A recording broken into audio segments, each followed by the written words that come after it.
It was the fall of 2012, early October, when I decided to go hunting alone in a stretch of woods called Black Pine Valley, a place about 40 miles outside Missoula, Montana. I was 28 then, working construction most of the year, but I always took a few days off in the fall to get away from everything. The valley wasn't too far from civilization, but it had a reputation among hunters for being empty, quiet, and isolated. That's exactly what I wanted. The weather forecast had said it might rain, but the morning I left, the sky was clear and pale blue. I packed everything I needed: my old Remington 700, a canvas tent, sleeping bag, a small cooler with food, a stove, and a map of the valley. The air had that sharp chill that comes right before winter, and the smell of pine sap hung thick around the trailhead. I parked my truck near the edge of an old logging road that hadn't been used in years and started hiking deeper in. The first few miles were peaceful. The forest was silent except for the wind pushing through the branches and the occasional caw of a crow somewhere above. The ground was covered with fallen needles that muffled every step I took. There were animal tracks near a creek I crossed, deer mostly, and something larger, probably elk. That was what I was after. By the time the sun was starting to slide behind the ridge, I'd found a good spot to camp. It was a small clearing beside a narrow stream, surrounded by thick pines that made a kind of natural wall around me. I pitched my tent, collected some dry wood, and got a small fire going before it got dark. The smoke curled straight up into the cool air. I ate a can of chili, washed it down with a beer, and just sat there listening to the forest settle for the night. Around 10, the fire had died down to orange embers. The temperature had dropped fast, and the forest had gone quiet in a way that felt heavy. When you're alone in the woods at night, you start to notice every little sound. The way branches pop in the cold, how the stream sounds different depending on the wind, how the forest can suddenly seem to hold its breath. I felt that stillness settle in around me. I crawled into my sleeping bag and tried to sleep, but the ground was cold and uneven, and the wind kept pressing against the tent fabric with slow, uneasy movements. At some point, maybe after midnight, I woke up. I didn't know why at first, just that my eyes snapped open and my heart was already beating faster than normal. The forest was silent again, too silent. I held my breath and listened. Then I heard it, a faint crunching sound, like someone stepping on dry needles. Slow, careful, too heavy to be a rabbit or a raccoon. My first thought was maybe a deer, but something about the rhythm of the steps didn't sound right. They were spread out, uneven, like someone trying not to make noise. I stayed completely still. The sound circled around the tent, maybe 10 or 15 feet away, then stopped. I could hear my own breathing inside the sleeping bag. I reached slowly toward my rifle, which I had leaned against my pack just beside the tent flap. My hand was shaking a little, and I hated that. After a while, nothing else happened. The steps didn't return. The forest stayed still again. I laid there awake for what felt like an hour, staring into the dark, until exhaustion finally won out. When I got up in the morning, there were fresh tracks around the campsite. They weren't boot prints, but they also weren't clean animal tracks. They looked messy. The ground was soft from dew, and the impressions were long, wide, and dragged slightly, like someone walking with uneven weight. My stomach turned when I saw them, but I told myself it was probably a bear. The tracks went off toward the tree line and disappeared. I packed my gear for the day and pushed it out of my head. The morning hunt went fine. I followed a small game trail uphill for a few hours, saw some deer, but nothing close enough to shoot. The forest was beautiful in the daylight, shafts of light coming through the tall pines, the smell of damp earth and bark, the kind of silence that feels clean and endless. Still, every now and then, I'd catch myself glancing over my shoulder, thinking I'd heard something behind me. Every time it was just the wind or a squirrel. I told myself I was being jumpy because of that noise last night. By afternoon, clouds had started rolling in. thick, gray ones that swallowed up the tops of the trees. The air felt heavy, and the wind picked up fast. I decided to head back before it started raining hard. When I got to camp, everything looked fine at first. Tent still standing, gear where I left it, but when I looked closer, I saw that my cooler was tipped over and the lid was cracked open. My food was half gone. The wrapper from my jerky bag was shredded near the fire pit. That bothered me more than it probably should have. Animals don't usually mess with human scent like that. It meant something or someone had been comfortable enough to come that close. Rain started to fall just before dark. Not a downpour, but steady and cold. The fire wouldn't stay lit for long, so I sat inside the tent, eating a cold can of beans, listening to the rain pattering on the fabric. Every sound outside seemed amplified. The wind, the branches creaking, drops falling from the trees. I tried to distract myself, checking my rifle, tightening my boots, reorganizing my pack, but my nerves were wound tight. Around midnight, I woke up again, this time to a sharper sound, something metal clinking softly. It was my rifle sling. I froze. Then, under the sound of the rain, came that same soft crunching noise, closer this time. I reached out slowly for my flashlight, but before I could turn it on, something brushed the outside of the tent. Just one quick drag of fabric, like a hand sliding across it. I stopped breathing. My whole body felt cold. Then came a faint wet sound, like something sniffing near the zipper. I grabbed my rifle and chambered around, the sound of the bolt cutting through the silence. Instantly, whatever was out there backed off. I heard it move away into the trees, slow steps, breaking twigs, then nothing. I sat there in the dark, holding the rifle upright, heart hammering in my chest, until I saw the first gray light of dawn. When I finally stepped out, the rain had stopped, but the fog was thick and heavy, hanging between the trees. I looked around, checking for prints, and sure enough, there were more. Bare footprints. Human. No boots. Just long, muddy prints around the tent, circling it twice before heading off toward the stream. That was the moment it hit me. Someone had been watching me. Someone barefoot, out here miles from any road or cabin, in the freezing rain. I packed everything as fast as I could. My hands were shaking while I did it. I didn't even eat. I just wanted to get out. The hike back took twice as long because I kept stopping to listen. Once, I thought I heard steps behind me, but when I stopped, the forest went quiet again. I tried to tell myself it was paranoia. When I finally saw my truck through the trees, the relief hit me so hard I almost laughed. But when I got closer, that relief died fast. The truck's driver's side door was open. I know for a fact I had locked it. The glove box was open, my map gone, and the small folding knife I kept on the dashboard was missing. I drove out of there fast, faster than I should have on that old road. The whole way back to town, I kept checking my mirrors.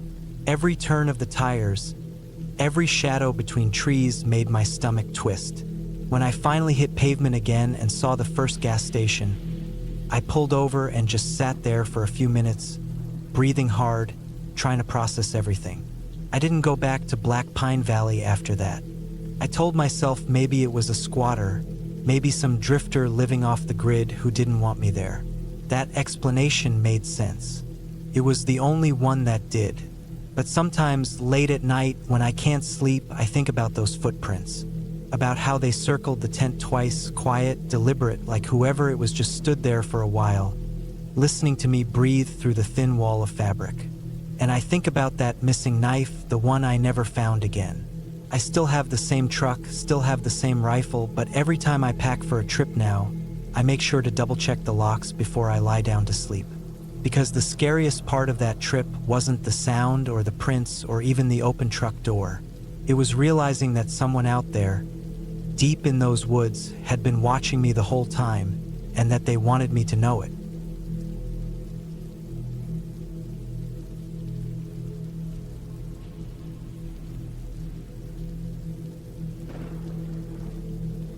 It was the summer of 2016 when I decided to go deep into the Amazon rainforest. I was 32 at the time, living in Brazil for work, and I had grown obsessed with the wild. The real, untouched kind, far away from cities, roads, or even villages. I had saved up enough to take a few weeks off and explore a section of the forest near the Rio Jutai, far from tourist spots.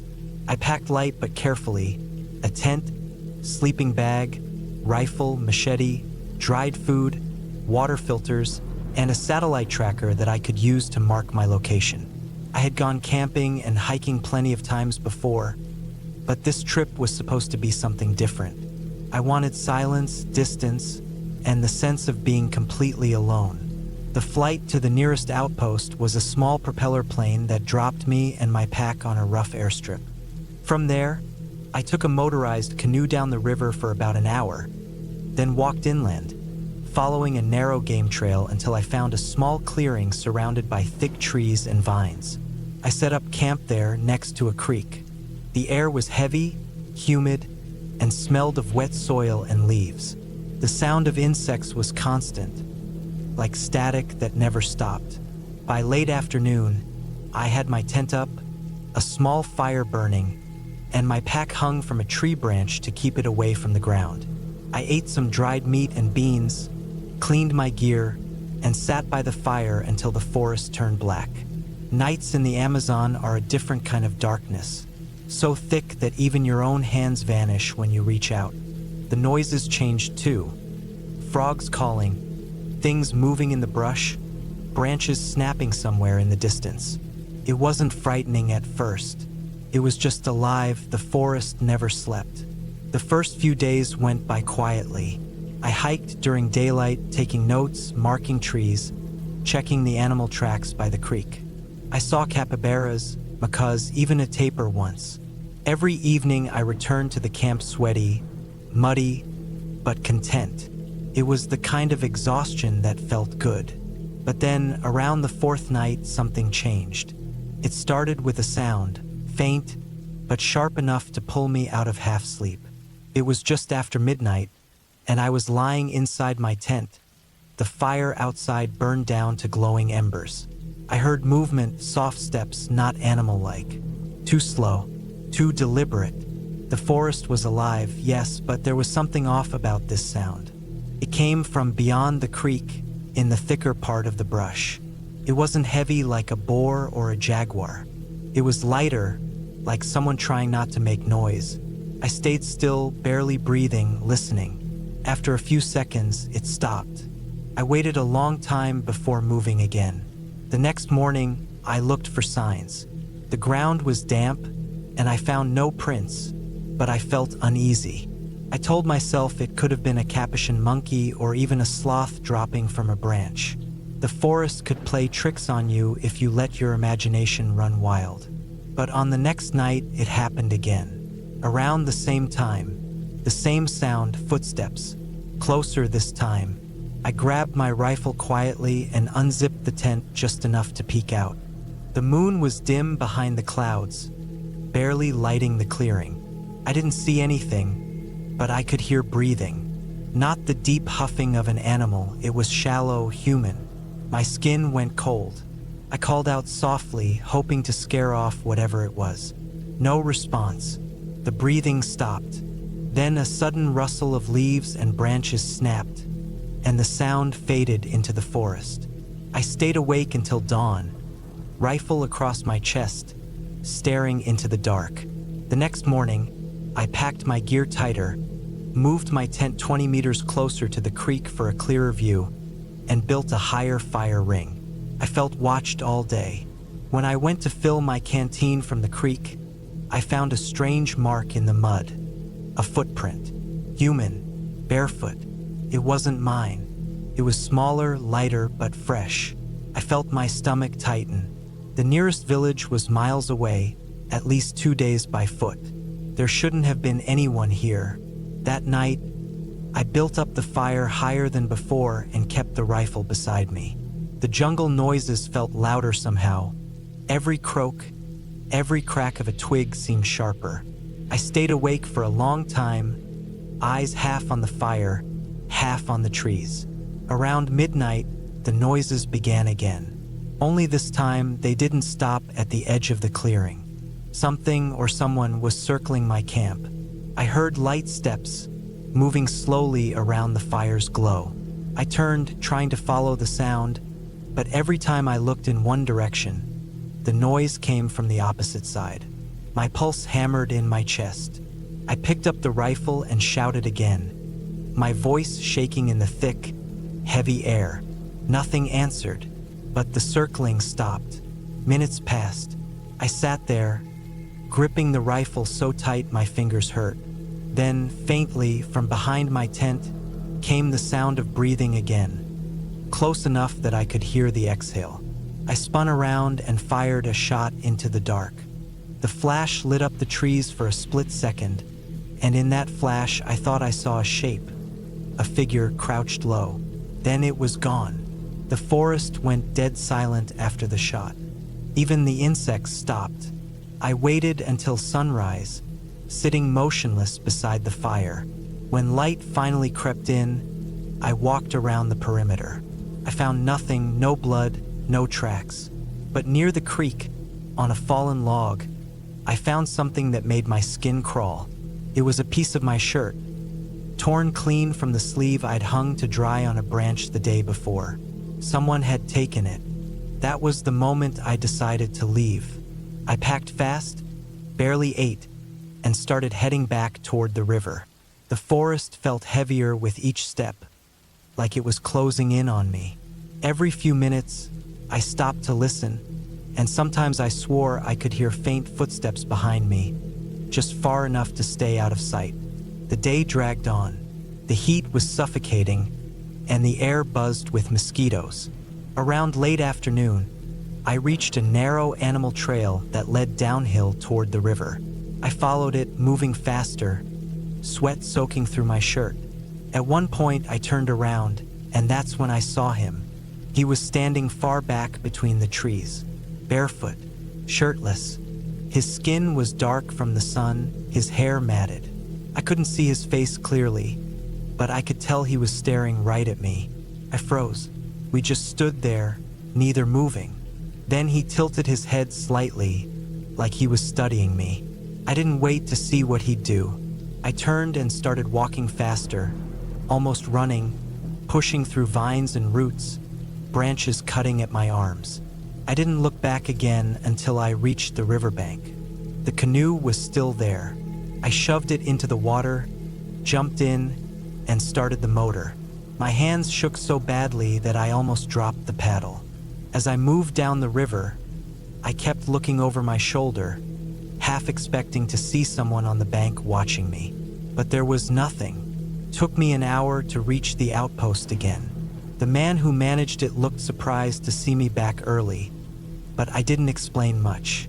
I just said there was someone out there, living alone, maybe hunting or hiding. He nodded slowly, but I could tell he didn't believe me. That night, I slept inside the small cabin at the outpost, but even there, I couldn't shake the feeling of being watched.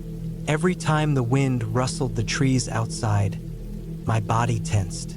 I kept thinking about the torn piece of my shirt, the breathing outside my tent, the quiet circling steps. A week later, when I was back in Manaus, I read about a missing person report. A hunter who'd vanished months earlier somewhere in that same region. Locals said a few people went missing there every year, and that sometimes bodies turned up deep in the forest, too far gone to identify. I never went back. I still camp sometimes, but only in open places, where I can see the sky, where I can hear the wind and not the breathing of someone hiding in the dark. I still think about that man, standing motionless between the trees, and I wonder how long he'd been watching me before I ever heard a sound.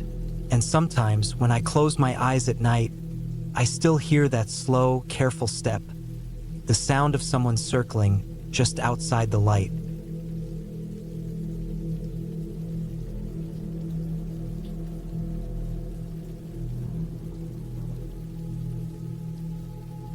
I went camping alone in the summer of 2014, somewhere deep in the Black Ridge area of northern Arizona.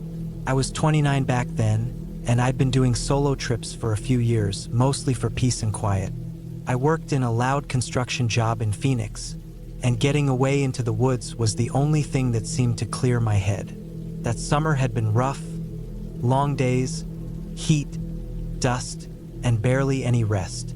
So when I got 3 days off, I packed up my old Ford Ranger, threw my tent, sleeping bag, some canned food, and a small cooler of beer in the back, and drove north. I took the long route through smaller highways because I hated traffic. By the time I reached the dirt road that led up toward the ridge, it was late afternoon. The sky had that heavy yellow look, like it was holding back a storm but not quite ready to break. The road wound up into dense pine woods, quiet except for my tires crunching over gravel. No cars, no people, not even another campsite for miles. I liked that. I always tried to find spots no one else used. I parked the truck near a flat clearing that had a good view of the hills. The trees were tall and thick, the ground covered in pine needles and patches of dry grass. I pitched my tent, set up a small fire ring with stones, and started cooking a can of chili. It was simple, but it felt good. The air smelled like sap and smoke, and for a while, everything was peaceful. When the sun started going down, the woods changed. The wind picked up, the light dimmed fast, and the whole place felt different. I'd camped alone enough to know that nights in the forest always sound louder than you expect. Branches cracking, distant animal calls, the occasional rustle in the underbrush. Most of the time, it's just raccoons or deer. I told myself that again and again. Still, that night, something felt off.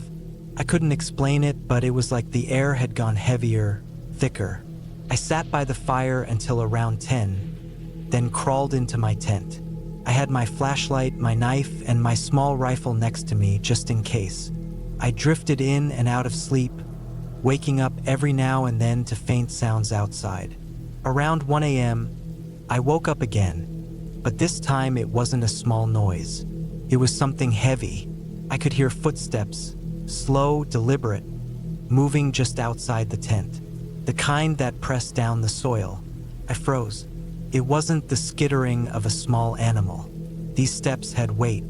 My first thought was a bear, but then I realized there hadn't been any bear sightings around that area for years. Plus, the steps didn't sound like an animal walking on 4 legs. They were spaced apart, one at a time, like someone walking slowly, trying not to make noise. My hand went to the rifle. I didn't move, just listened. The sound circled part of the tent, then stopped completely. The silence that followed was worse than the footsteps. I could hear my own breathing, fast and shallow. I waited, counting in my head, trying to decide if I should unzip the tent and look or just wait it out. After a few minutes, the sound started again, this time farther away, like whoever it was had moved off toward the trees. I stayed awake the rest of the night, gripping the rifle, barely blinking. By dawn, I unzipped the tent and stepped out. The ground was damp from a bit of drizzle. I checked around the site, half expecting to see nothing. But near the back of my truck, in the soft dirt, there were footprints. Human ones, barefoot. They weren't mine, too long, narrow, and deep. They led out into the trees and disappeared. That messed with me. I thought maybe some hiker had gotten lost and wandered through, but who walks barefoot through pine needles and rocks at night? I tried to shake it off. I told myself I was just tired, maybe imagining half of it. I decided I'd stay one more night and then leave early the next morning. I wanted daylight for the drive back anyway. The day went by quietly. I went for a short walk around noon, following a small trail that led deeper into the woods. About half a mile in, I found something strange. An old, rusted metal cooler half buried in dirt and leaves. It looked like it had been there for years. Out of curiosity, I dug a bit around it and managed to lift the lid. Inside were scraps of plastic and a couple of bones. They didn't look animal, too clean, too white. I dropped the lid shut and stepped back. I didn't want to believe what I thought I saw. I just turned and walked straight back to my site, trying to ignore the pit in my stomach. By evening, the sky darkened again. The storm that had been holding off finally came. The rain started slow, then poured hard. My tent rattled with every gust of wind. I sat inside, listening to the rain pounding the fabric and the trees creaking. Around midnight, I started hearing it again. Movement outside. At first it blended with the rain, but after a few minutes, I could clearly hear someone stepping closer. Then I heard something hit the side of the tent. A light tap, like a hand pressing against the fabric. I aimed the flashlight toward that side and saw a faint outline pushing in. A human shape. My heart was hammering so hard I could feel it in my throat. The shadow moved slowly, then stopped. I yelled. Not words, just a raw sound, and unzipped the tent in one motion, rifle in hand. The rain hit my face hard. I swung the light around but saw nothing but wet trees and mist. Whoever, whatever had been there was gone. I stood out in the rain for a while, scanning every direction. Then, just as I turned toward the fire pit, my flashlight caught something near the tree line, a small shape on the ground. I walked closer, heart racing. It was a piece of rope, tied into a loop. Right beside it was a small pile of bones. Old, yellowed, maybe animal but small enough that it was hard to tell. There were also bits of clothing, so decayed they almost blended with the mud. I backed away, the beam shaking in my hand. I didn't sleep at all that night. At the first sign of dawn, I packed everything into the truck as fast as I could. I didn't bother folding the tent or cleaning up. I just threw it all in the back and drove. The dirt road was slick and rough, but I didn't care. I just wanted to get out. About 2 miles down the road, I came around a bend and stopped. In the middle of the trail, half blocking it, was a large tree trunk that hadn't been there before. It looked freshly cut, not fallen naturally. I got out to move it, but then I noticed something else. On the bark were fresh scratches, like someone had dragged metal across it. And stuck into the side of the tree was a small knife, rusted but placed there deliberately. That's when it hit me that whoever had been around my camp hadn't just stumbled onto me. They were watching, maybe for days. I backed up, turned the truck around, and drove the long way out, deeper into the hills until I reached another road that led down to a highway. I didn't stop until I was 2 towns away. I checked into a cheap motel, locked the door, and just sat there for hours trying to calm down. A week later, after I got home, I kept thinking about that cooler, those footprints, the bones. I tried to report it to the local sheriff's office, but when they went out there, they said they didn't find anything except old campfire ashes. They said maybe animals dragged things away after the storm. I didn't argue. I didn't want to go back there anyway. It's been over 10 years now, but I still think about that night. Sometimes, when I'm half asleep, I can still hear the rain on the tent, the sound of footsteps circling just outside. I haven't gone camping alone since. I still go up north sometimes, but I stick to campgrounds now where there are other people around, where I can see lights at night. Every time I pass a patch of woods that looks too quiet, too still, I get that same feeling in my chest, like someone's watching from the trees. And I know deep down, whoever was out there that night wasn't just passing through. They were waiting, and for some reason, I was the one who found their place.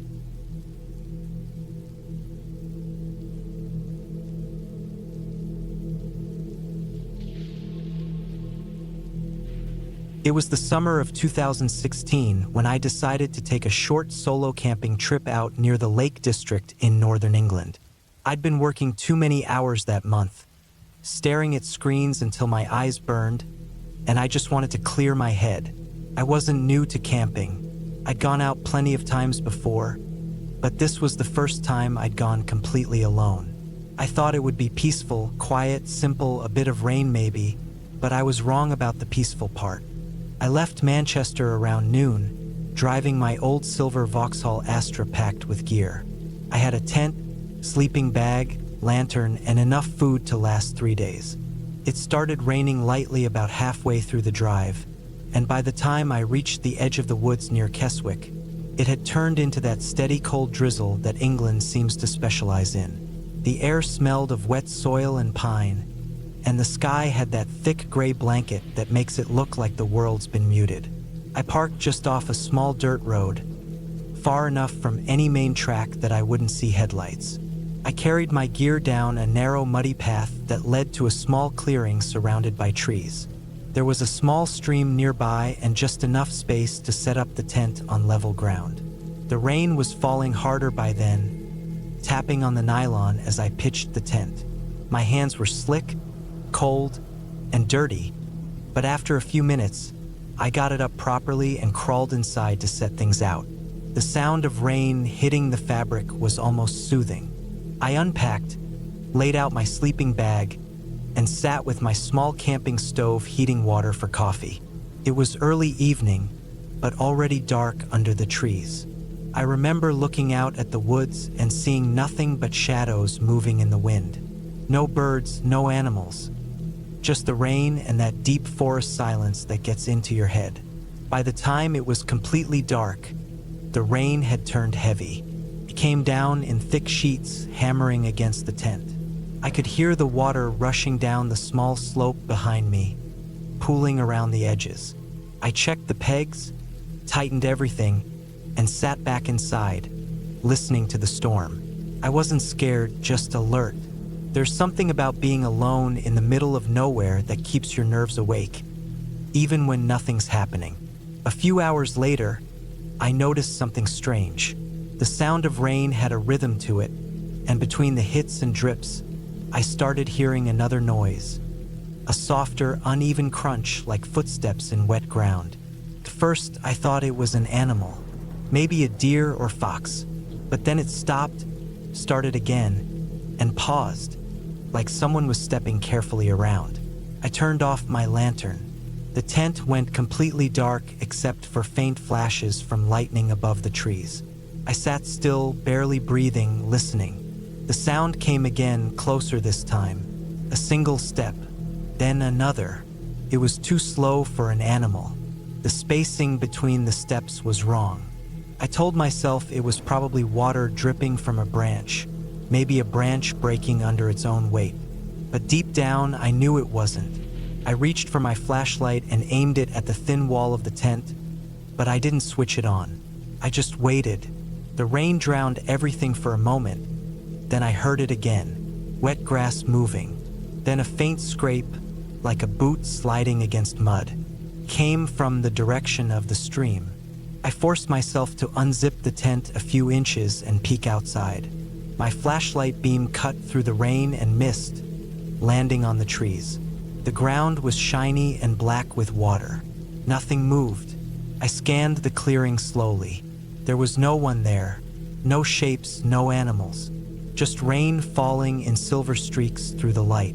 I waited another minute, then zipped the tent back up and tried to calm my breathing.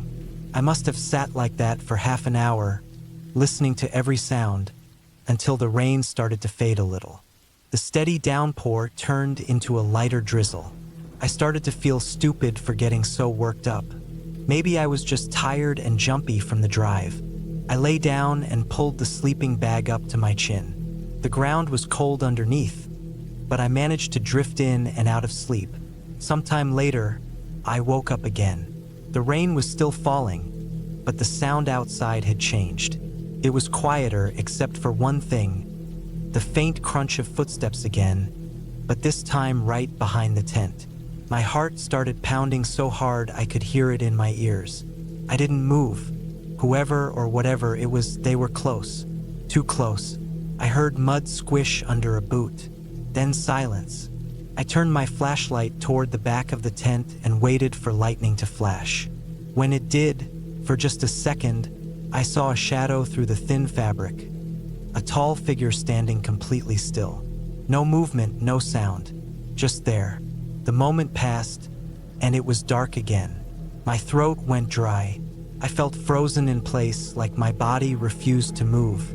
I stayed like that for minutes, maybe longer, before finally unzipping the tent slowly, inch by inch. I leaned out with the flashlight shaking in my hand.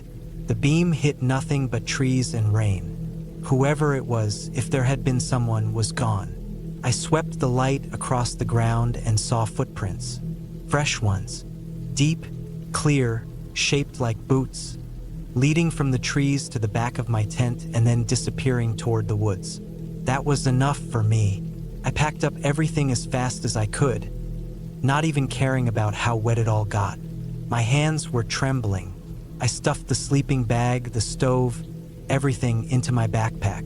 I kept checking over my shoulder every few seconds, waiting to see someone standing there again.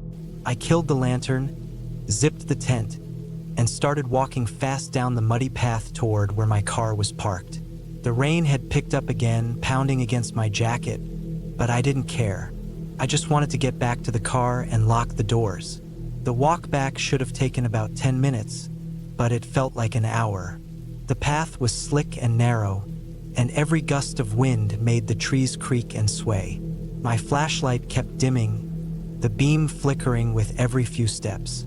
I slipped twice, nearly falling, but I didn't stop. When I finally saw the faint silver reflection of my car in the light, I almost ran the last stretch. When I reached it, the first thing I noticed was the mud on the rear door handle. Fresh mud, smeared like someone had tried to open it. I froze. My breath came out in short, shaky bursts. I looked around, shining my light into the trees, but there was no movement, no sound now except rain hitting the roof of the car. I unlocked the driver's door, jumped in, and slammed it shut. The first thing I did was lock all the doors and start the engine. The headlights lit up the forest road in front of me, and for just a second, I thought I saw a figure far back near the edge of the light. But when I blinked, it was gone. Maybe it was just a branch, or maybe I imagined it. I drove until I hit the main road, tires sliding on the wet mud. I didn't stop until I reached a petrol station about half an hour away. I sat there in the parking lot, rain still drumming on the roof, trying to steady my hands. I looked back at the back seat and the windows, nothing. But I couldn't shake the feeling that someone had been watching me out there. When the rain finally eased off, I got out to stretch my legs. I noticed something then that made my stomach twist. There were faint streaks of mud on the side of the car, long ones, like someone had brushed their hand across the metal. I wiped them off with a rag, locked the doors again, and drove home. I never went camping alone after that. I told myself it was just a hiker passing through, someone lost, maybe curious about my tent. But deep down, every time I think about those footprints and the muddy handprint on my car, I know someone was out there watching me that night, and they were close, too close.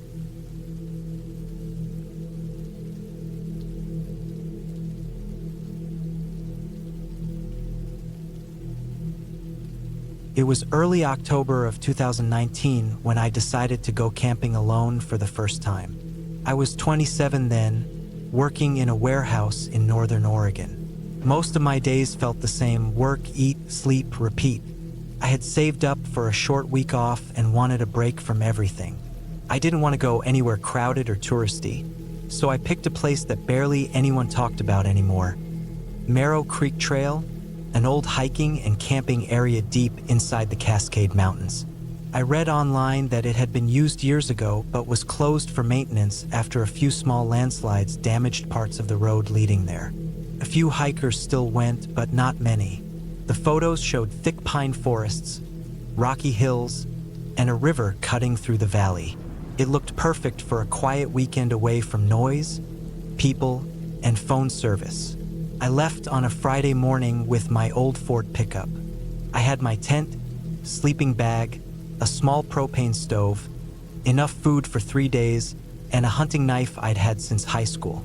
The drive was about 4 hours, most of it through twisting mountain roads. The last 30 minutes were on a gravel path covered in pine needles, and I had to drive slow. It felt peaceful though, I rolled down the window and let the cold air in. By the time I parked near the start of the trail, the sun was already starting to drop behind the mountains. I didn't want to set up camp in the dark, so I hiked about half a mile in until I found a flat, open area beside the creek. The ground was damp but firm, and I could hear the steady rush of water just a few yards away. It was perfect. I set up my tent, unpacked some food, and lit a small fire using the wood that was scattered nearby. The forest was completely silent except for the water and the occasional creak of trees moving in the wind.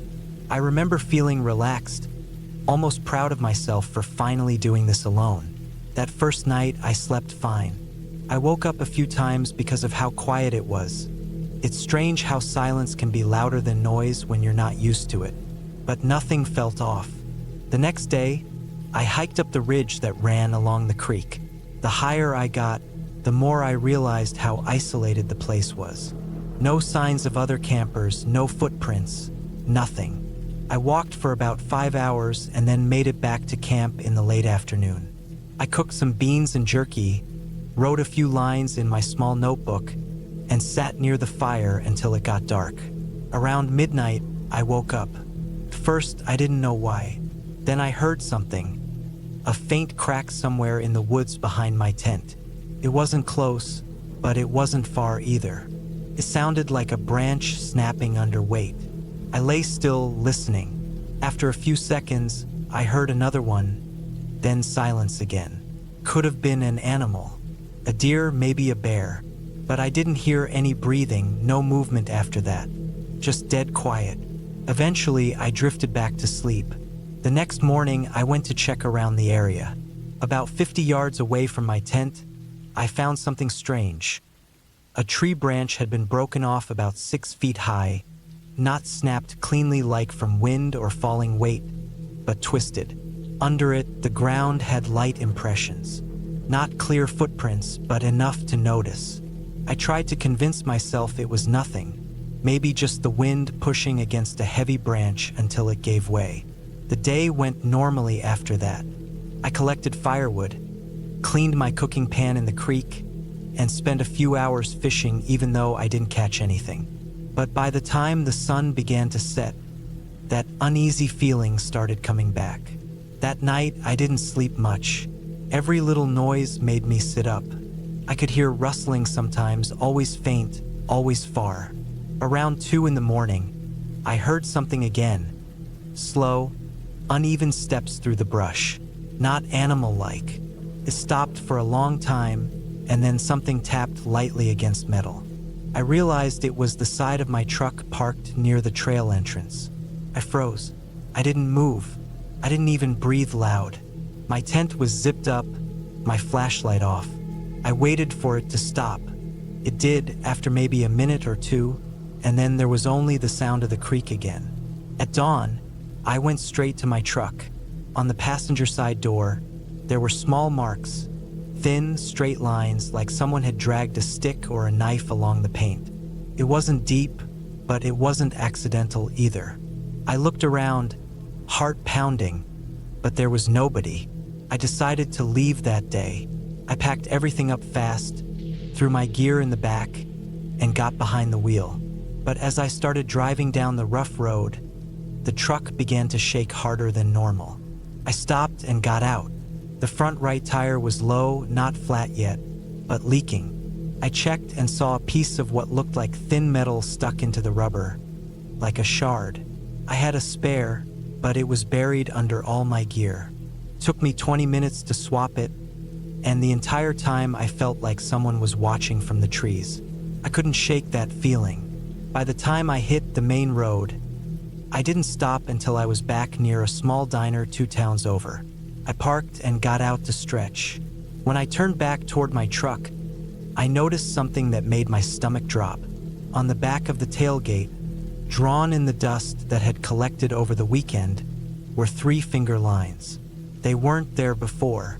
They were uneven, long, and spaced wide apart, like someone had dragged their hand across while I was asleep or away from the truck. I didn't report anything. What would I even say? Someone scratched my car in the woods? Sounded crazy. That night, I checked into a cheap roadside motel instead of driving home. I locked the door, shut the curtains, and tried to sleep, but every time a car passed or the pipes creaked, my chest tightened. When I got back home the next morning, I unloaded everything in my driveway. My tent smelled like smoke and damp earth, and when I shook it out, a few pine needles and dirt fell out. Then something else did, a small piece of paper. It looked torn, dirty, and worn. I almost didn't notice it at first. It had a single word written in pencil, smudged but readable, that IT said, "Stay." I stood there staring at it for a long time, trying to think of where it came from. Maybe it blew into my tent when I was asleep. Maybe it was already there. Maybe I was imagining it. But the edges looked too freshly torn, like someone had put it there recently. I burned it in the fire pit behind my house that evening. I didn't tell anyone about it, not even my brother, who usually laughs at everything. I just threw it in, watched it curl and blacken, and didn't go camping again for a long time.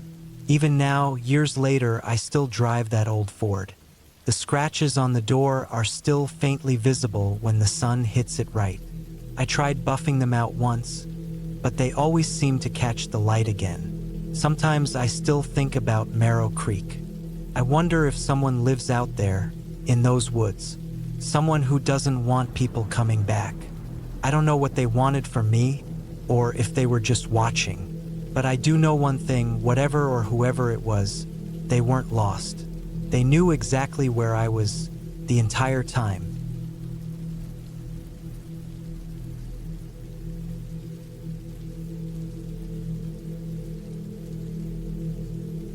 It was late August of 2017 when I decided to spend a quiet weekend camping alone in the English countryside.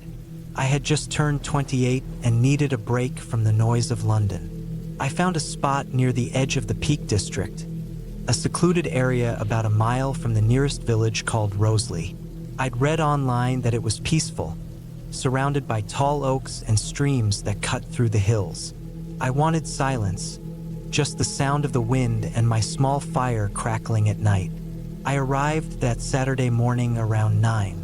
The weather was cool, damp, and gray, typical English summer skies.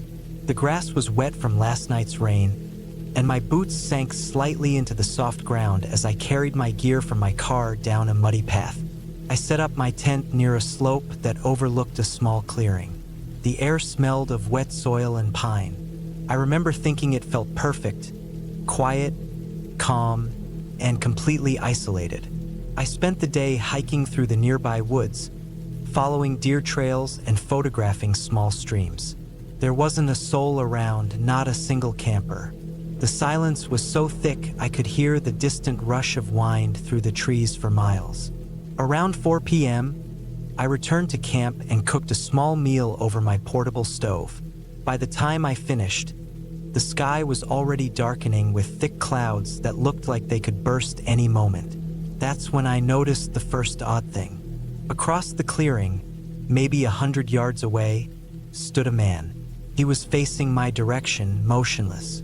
At first, I thought he might have been another camper, though I hadn't heard anyone approach.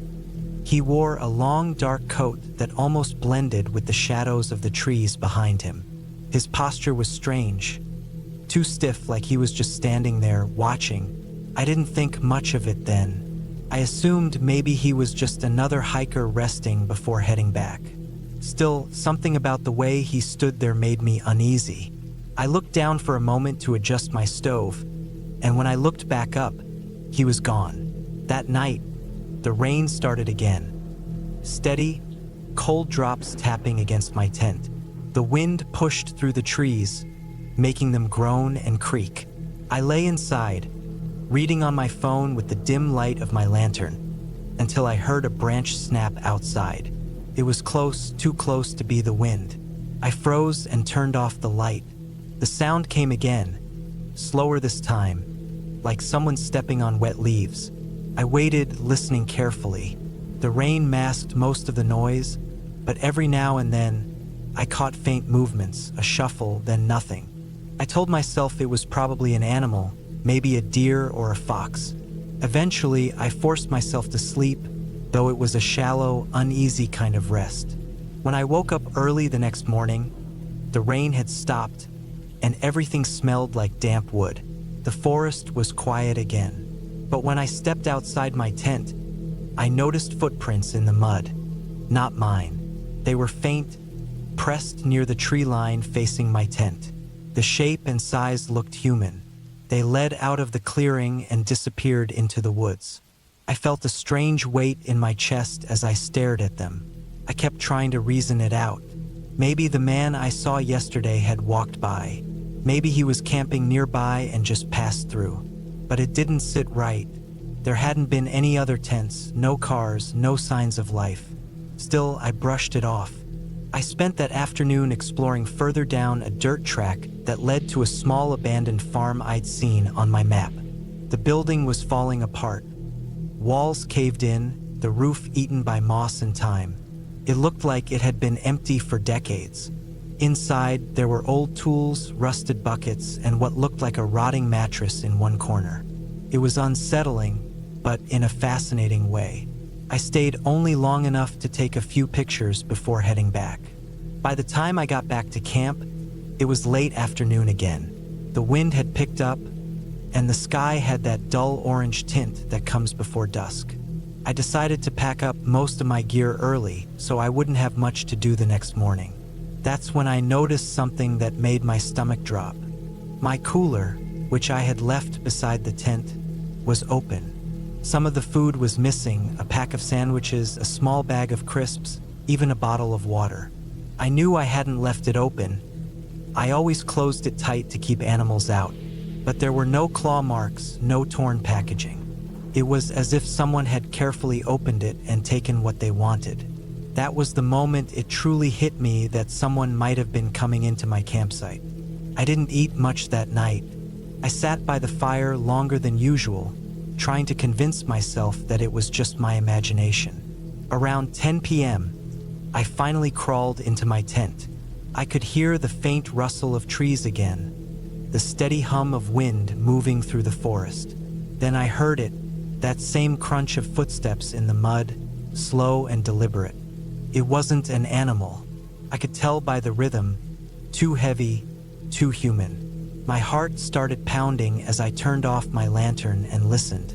The footsteps stopped, and for a few seconds, the only sound was the wind.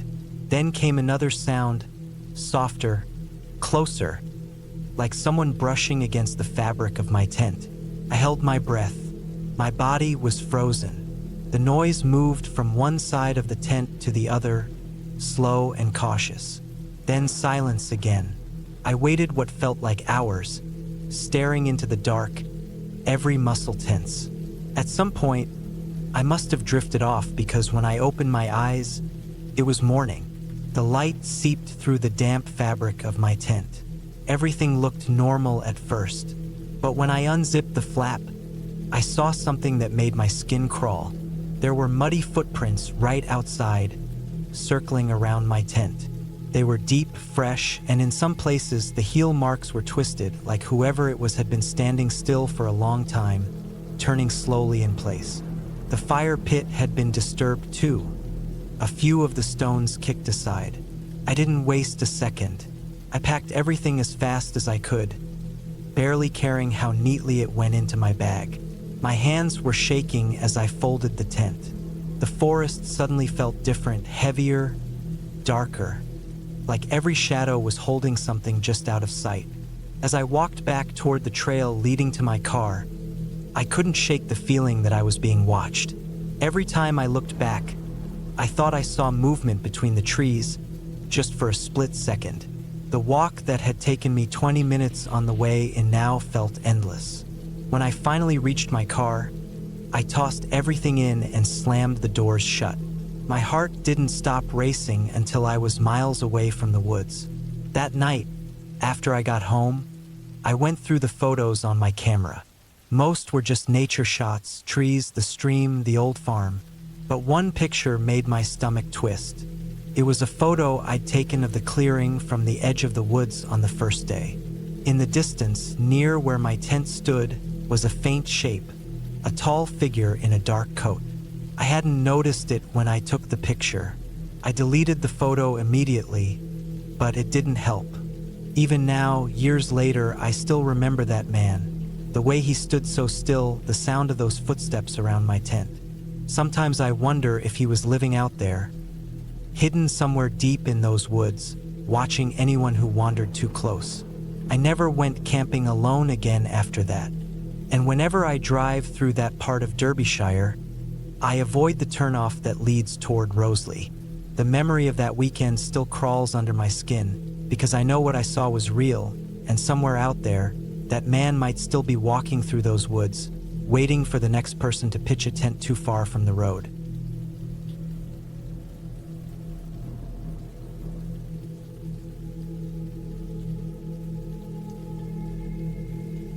It was late September of 2018 when I decided to take a short solo camping trip out near Shiprock, New Mexico. I was 27 then, working construction, and needed a weekend away from everything. I had grown up camping, so being out there alone didn't bother me much. I packed light, a tent, some basic food, a small stove, a flashlight, a knife, and my old .22 rifle. I planned to spend 2 nights out there, maybe do a little hiking, clear my head. The drive out was quiet. Once I left the small towns behind, the road stretched into open land. Nothing but dirt and brush, rocks scattered like broken bones across the red earth. The sky looked massive, the kind that makes you feel small. I found a small dirt pull-off that led to a flat spot beside a shallow ravine. It was a good place, isolated, but not too far from the road in case I needed to leave fast. By the time I set up camp, the sun was starting to dip behind the mesas. The air turned cool, that kind of desert chill that seeps in fast once the light fades. I built a small fire, cooked a can of chili, and watched the stars come out. The night was completely silent. No traffic, no voices, nothing. Just the faint wind brushing through the dry grass. Around midnight, I decided to turn in. I put out the fire, crawled into my tent, and zipped it up. I lay there for a while listening to the wind hit the tent fabric, the kind of rhythmic sound that almost lulls you to sleep. But sometime in the middle of the night, I woke up. Not from a noise exactly, but from that strange feeling you get when something isn't right. It was like my body woke me before my mind even understood why. I stayed still, eyes open, listening. The wind had stopped completely. Everything was too quiet, unnaturally quiet.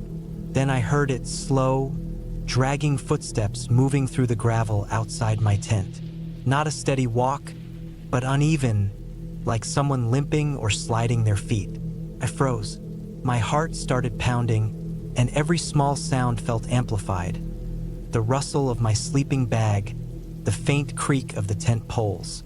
The steps came closer, circling the tent. I could hear the dirt crunching under weight, deliberate, slow. I wanted to believe it was an animal, maybe a coyote or something, but I could tell by the rhythm that it wasn't. It was bipedal. I could hear the shift in the dirt as it moved, one foot, then the other dragging a little. I held my breath. My rifle was outside, leaning against a rock near the fire pit. Then it stopped right behind my tent. I didn't move. I could feel my skin tighten all over my body, like every nerve was aware of the space between me and whatever was standing there. After a few seconds, I heard this faint clicking sound, not from the ground, but higher up, like it was coming from its mouth or throat. It was quick, irregular, and didn't sound natural. I can't explain it perfectly, but it was wrong in a way that made my stomach twist. For almost a full minute, nothing happened. Then I heard the lightest brush of fabric. The side of my tent moved, just barely. Something dragged its hand or fingers down the nylon wall. I could hear each fingertip move across it, slow and shaky. I don't think I've ever been that still in my life. After a long while, the steps started again, moving away from the tent. I waited until I couldn't hear anything at all before I slowly unzipped the tent just a few inches and looked out. The moon was bright enough that I could see most of the campsite. Everything looked normal. My small fire pit was cold, my bag of supplies still by the rock. I didn't see anyone, but then I noticed something about 30 feet away near the ravine. A dark shape crouched down low, almost blending into the brush. At first, I thought it was just a shadow or a bush, but then it shifted slightly. I could see a shoulder rise, the outline of a head, something watching me. It wasn't moving much, just crouched and still. I closed the tent again, heart racing so hard it hurt. I stayed awake until dawn, barely breathing, gripping my pocket knife the entire time. When the sun came up, I got out carefully and looked around. The spot where I saw the shape had faint impressions in the dirt. Footprints, but they weren't right.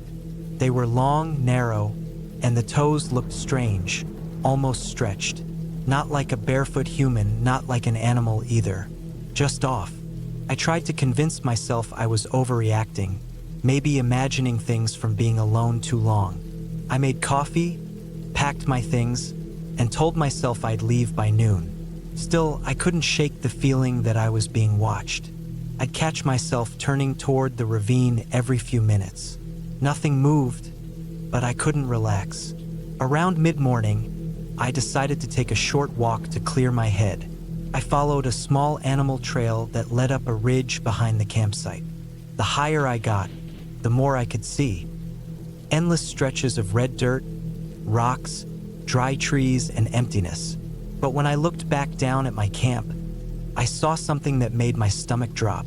There was a figure standing near my tent. From that distance, I couldn't see its face, but it was tall and thin, standing completely still. It looked like a man, but its posture was strange, too stiff, and its arms hung lower than they should have. I froze. I don't know how long I stood there, just watching it, but when I blinked, it was gone. Not walked away, just gone. I ran down that ridge fast, stumbling over rocks and brush. When I got back, my campsite was empty again.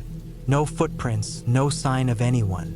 But the zipper on my tent was half open. I knew I had closed it all the way before leaving. Inside, my sleeping bag was pulled halfway out, like someone had been rummaging through it.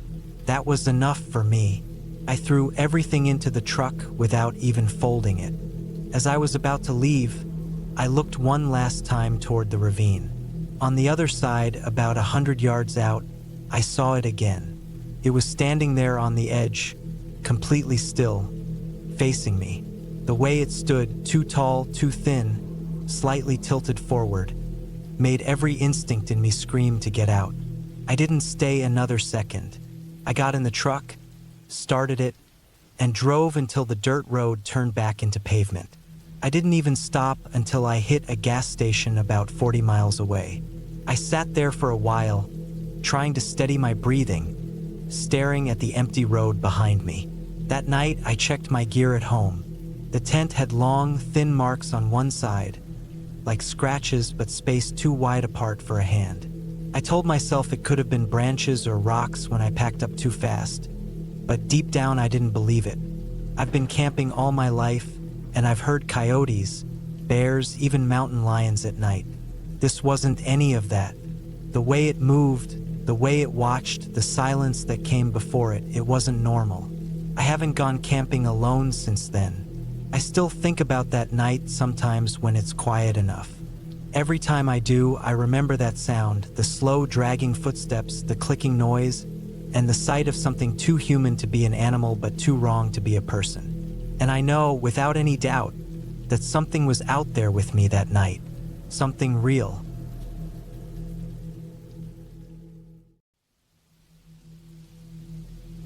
It was early October of 2016 when I decided to camp alone in the northern part of Arizona, somewhere near the Navajo Nation border. I was 27, had just gone through a rough breakup, and thought a few nights under the stars would clear my head. I'd done plenty of solo camping trips before, so the idea didn't scare me. I packed light, just a small tent, some food, a flashlight, my hunting knife, and a .22 rifle that I rarely ever used except for coyotes or snakes. The drive out there took almost 6 hours. Most of the way was paved, but the last stretch was a narrow dirt road that cut through dry brush and sandstone hills. The sky was a washed-out orange when I reached the clearing I'd found on a map. It was flat, tucked between low ridges, and there were no signs of other campers or vehicles anywhere nearby. That's exactly what I wanted, peace and quiet. By sunset, I had my tent set up and a small fire going. The air smelled like dust and pine. I could hear nothing but the wind moving through the dry grass and the occasional scrape of rocks shifting under their own weight. There were no lights out there, no glow from nearby houses or towns. When the sun went down completely, it was the kind of darkness that feels heavy, like it's pressing against your skin. The first night was normal. I sat by the fire, ate some beans and jerky, and just watched the flames dance. Around midnight, I put out the fire and crawled into my tent. The air had gotten cold fast, so I wrapped myself in my sleeping bag and listened to the sounds outside. It was mostly quiet except for some distant howling. It wasn't close enough to worry me, probably just coyotes. I woke up around 3 a.m. to the sound of something walking near my tent. It wasn't a heavy walk. It was slow and light, like someone stepping carefully, trying not to make noise. My first thought was that it might be a deer or maybe a coyote sniffing around for food. I didn't move at first. I just lay there, eyes open, listening. The footsteps stopped right next to the tent. I could hear breathing, low, rough breathing, not like an animal panting, but like a person trying to stay quiet. I froze. The hairs on my arms stood up, and my heartbeat got so loud I thought it might give me away. After a few seconds, the sound started moving again, circling the tent. I reached for my flashlight but stopped halfway. The sound of the zipper might have drawn attention, so I just waited. Eventually, the sound drifted away into the dark. I stayed awake until morning, too nervous to fall back asleep. When the sun finally rose, I unzipped the tent and looked around. The ground was covered in dust and sand, easy to see tracks in, but what I saw didn't make sense. There were footprints all around the tent, bare human footprints. They weren't big, maybe the size of a man's, but the strange thing was how uneven they were. Some prints looked normal. Others were off, like the foot was twisted or the heel was dragging sideways. I tried to convince myself it could have been some drunk hiker or local messing around, but that didn't make sense out there. There was no sign of a car, no other campsite, no trail leading in or out. I spent most of that morning debating whether to pack up and leave, but I told myself I was just being paranoid. Maybe it had been a coyote and the light made the tracks look strange. By afternoon, I'd convinced myself it was nothing. I hiked for a few hours, took some photos, then came back, made a small fire again, and tried to enjoy the quiet. That night, the wind picked up. It wasn't strong enough to blow down my tent, but it made the trees creak and whisper. Around 10, I started to feel uneasy again. The firelight only reached a few feet beyond the circle of rocks I'd built, and everything beyond that faded into thick black. I kept catching myself staring into that dark, half expecting to see something move. I tried to go to sleep early, but I couldn't. Every sound outside made me flinch. Around midnight, I heard it again, the footsteps. This time they were slower, more deliberate. I didn't hesitate. I grabbed my flashlight and turned it on, shining the beam through the thin tent fabric. I saw a shadow on the other side. It wasn't standing upright like a person. It was low, almost crouched, but the shape was wrong. The limbs were long and bent, the neck stretched too far forward. The instant I moved, the shadow snapped upright. I heard fast movement, running, but not on two legs. It sounded like it had dropped to all fours. The sound tore off into the brush and faded fast, way faster than any person could run. I stayed awake the rest of the night, gripping the rifle across my chest. I didn't move an inch until the sky started to lighten again. When I stepped out, there were prints again, hundreds of them, overlapping, circling the camp. Some were deep and wide like an animal's, others were human. The weirdest part was that some of them looked like they switched halfway through, like a person's footprints slowly turning into something else. That morning, I started packing. I didn't even eat. I just wanted to get out of there. But when I turned the key in my truck, nothing happened. The battery was dead. I tried it over and over, and it didn't even click. It had worked fine the day before. The nearest town was miles away, too far to walk before dark. I didn't have a signal on my phone either. I spent most of the day sitting by the truck, trying not to think about what I'd seen. By late afternoon, I decided to move my camp closer to the ridgeline where there were some boulders. I figured it'd give me better cover. The sun went down, and I built another small fire, smaller this time so it wouldn't draw too much attention. The silence out there felt different now. It wasn't peaceful anymore. Felt like everything was waiting. When the night got cold, I sat with my back to the rocks, watching the edge of the firelight. I kept the rifle loaded beside me. Around 1 in the morning, I heard it again. But this time it wasn't walking. It was calling. It sounded like a person trying to speak but struggling, their voice breaking and stretched out in the wrong places. It came from the ridge behind me first, then from the trees ahead, then from somewhere to my left. Each time it sounded closer. I didn't move. I didn't shout. I just waited, heart pounding so hard I could feel it in my throat. The noises stopped, and for a long while, there was nothing but wind. Then, just past the edge of the light, I saw something standing still between the trees. It was tall, maybe 6 feet or a little more, but its body looked thin and twisted, like it didn't fit right inside its own skin. It moved a step closer, and for a second, I saw its face. It looked human, but not right. The eyes were set too far apart, and the mouth hung open in a way that didn't look natural, like it was stretched from ear to ear. The skin looked pale, cracked in places like dry mud. I grabbed the rifle and fired without thinking. The shot echoed off the ridge, and when the light from the muzzle flash faded, the thing was gone. I didn't sleep after that. I waited until morning, packed what little I could carry, and started walking. I didn't stop to check the truck again. I just followed the road back the way I came. Took me all day to reach the highway. Passing truck driver picked me up that evening. When I finally came back with help 2 days later, my tent and gear were still there, but everything was shredded. The fire pit had been scattered, and the ground was torn up with deep gouges like something had clawed through it. My truck was still dead, and there were fresh prints around it, bare, human-shaped, leading off into the desert. I never went camping alone again after that.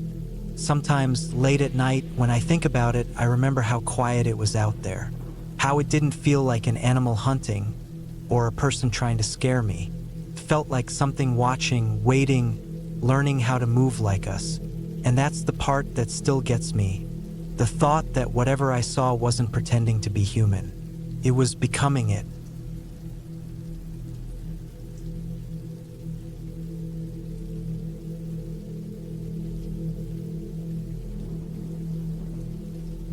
I went camping alone in the summer of 2014. I was 26 at the time and had been driving across different states, trying to clear my head after quitting my job in Ohio.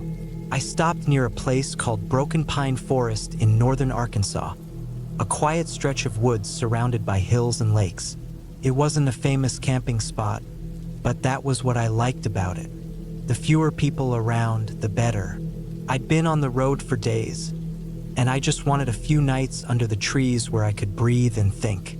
The dirt road that led to the camping area was rough and narrow. My old Ford rattled so much I thought the doors might fall off. I drove until I reached a flat clearing beside a slow-moving creek. The air was humid and heavy with the smell of pine and mud. I remember the buzzing of insects being so constant that it almost blended into silence after a while. I parked the truck near the trees, set up my small green tent, and gathered a few dry branches for a fire. It was early evening by the time I settled in. The light was golden, spilling through the trees, and the sound of the creek was the only thing breaking the stillness. I made a simple dinner, beans and bread, and sat near the fire, watching the smoke twist up between the branches. It was calm, almost too calm. There was no wind, no rustling. I remember feeling like the woods were holding their breath. As the night got darker, I noticed the forest didn't sound right. Usually, even at night, there are small sounds. Frogs, crickets, something. But that night, everything just stopped. It felt like the air went still, like the forest itself was waiting for something. I told myself it was nothing, just my imagination getting the better of me, but I couldn't shake the feeling that something was off. I went into my tent around 10 p.m. I left the rain flap open to let the air move through, but I kept my flashlight close by. I lay there listening, trying to relax, when I heard the first sound, something snapping in the distance. It wasn't close at first, just a branch breaking, then another, slow and heavy. It sounded like footsteps, not quick, not like an animal running, but slow and spaced apart, as if someone was walking through the trees. I held my breath. The sound stopped for a long moment. Then it came again, closer this time, maybe 20 or 30 feet from the tent. I could hear something brushing against the bushes. I wanted to tell myself it was a deer, but it didn't sound like one. It was too slow, too deliberate. I didn't move. I just stared at the thin fabric of the tent wall, waiting to see a shadow pass. Minutes went by. Nothing. I must have lain there for half an hour, frozen. The air inside the tent felt suffocating. Finally, I unzipped the flap just a little and peeked outside. The fire had burned down to glowing embers. The forest looked empty. I couldn't see or hear anything moving, but my chest still felt tight, like something was out there watching. I didn't sleep much that night. Every small noise made me flinch. When the first light of dawn started to show, I got out of the tent, stretching my stiff legs. The air smelled damp, like rain was coming. I walked a little way around my campsite just to check. About 15 yards from my tent, I found footprints. Not boot prints, bare feet. The ground was soft from moisture, and there were clear marks of toes pressed into the dirt. They were large, wider than my own feet, and they circled around my tent before disappearing toward the trees. I just stood there staring. The prints looked fresh. My stomach twisted when I realized that whoever or whatever had been walking around my tent had done it during the night while I was lying there awake and listening. I tried to tell myself it could have been someone from another camp, but I hadn't seen a single other vehicle or campsite nearby. The road was miles from the main highway, and this place wasn't marked on any of the state park maps. Still, I didn't want to panic. I decided to stay another night, mostly because I didn't want to feel like I was running away from nothing. I told myself I'd hike during the day, explore a bit, and leave in the morning. I packed a small bag, filled my water bottle, and followed the creek upstream. The woods were thick, the kind that get darker even in daylight. Every now and then I'd see small animal tracks or broken branches, but nothing unusual. About 2 hours into my hike, I noticed a strange smell. It was faint at first, sweet and rotten at the same time, like something decaying. The deeper I walked, the stronger it got. I followed it until I came to a small clearing surrounded by dead ferns. In the middle was a pile of something covered with old leaves and branches. I thought it was maybe an animal carcass, but when I got closer, I saw a piece of fabric sticking out, a dirty bit of blue denim. My mouth went dry. I knelt down and pushed the branches aside, and what I saw made my stomach twist. It was a body, or what was left of one. The clothes were torn, the skin discolored, and the smell was unbearable. I stumbled backward, almost falling. I remember the sound of flies buzzing and the heat pressing down on me. I didn't know what to do. I didn't have cell service out there, and the truck was at least a couple of miles back. I forced myself to look again, just to be sure I wasn't imagining it. The man looked middle-aged, maybe in his 40s, but there wasn't much left to recognize. His shirt was torn open, and there were deep scratches across his chest, like claw marks. I turned and walked as fast as I could back toward my camp. I didn't run at first because I didn't want to make noise, but my heart was racing so hard I could barely breathe. When I finally saw the edge of my campsite through the trees, I stopped cold. My tent was flattened. The poles were broken, the flap ripped open. My backpack was lying in the dirt, half emptied. The cooler was tipped over and all my food was gone. I didn't see anyone around, but the ground was full of those same bare footprints, fresh again, pressed deep into the soil. Some led toward the creek, others back into the woods. I didn't waste another second. I grabbed my car keys from the dirt and sprinted to the truck. The doors were unlocked, just like I'd left them, but there was something smeared on the driver's side window. It looked like mud at first, but when I wiped it with my sleeve, it was darker, almost red. I jumped in and started the engine. The tires spun in the soft ground for a second before gripping, and then I was bouncing down the dirt path, my hands shaking on the wheel. I kept looking in the rearview mirror, half expecting to see someone running after me, but there was nothing, just the trees and the road disappearing behind me. When I finally reached the highway, I pulled over at a gas station 20 miles away. I told the clerk there was a body in the woods and that someone had been around my campsite. He called the sheriff's office. They showed up about an hour later and asked me to take them back to the site. I didn't want to, but I did. When we got there, the clearing looked almost the same, except the footprints were mostly gone, washed away by light rain. They found the spot where I said the body was, but by then, it was gone. Just a hole in the leaves and the smell still hanging in the air. They searched for 2 days and never found anything. No body, no tracks, no other camps. They told me it could have been an animal, that maybe I'd mistaken what I saw, that people sometimes panic when they're alone in the woods. But I know what I saw. I can still smell it if I think about it too long. I left Arkansas that night and never went camping again. For a while, I checked the local news online, looking for reports of a missing person or a discovery near Broken Pine, but there was nothing. It's been over 10 years now, but I still wake up some nights thinking about those footprints circling my tent and the feeling of being watched in that heavy, breathless silence.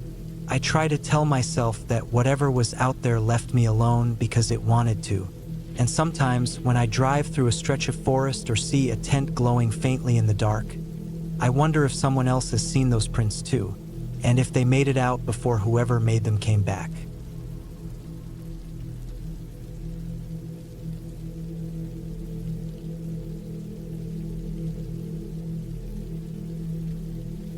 I was 26 when I decided to camp alone for the first time. It was late September 2019, when the weather around northern Washington started to cool down but hadn't yet turned cold. I had taken a week off work and wanted quiet, something far away from screens and noise.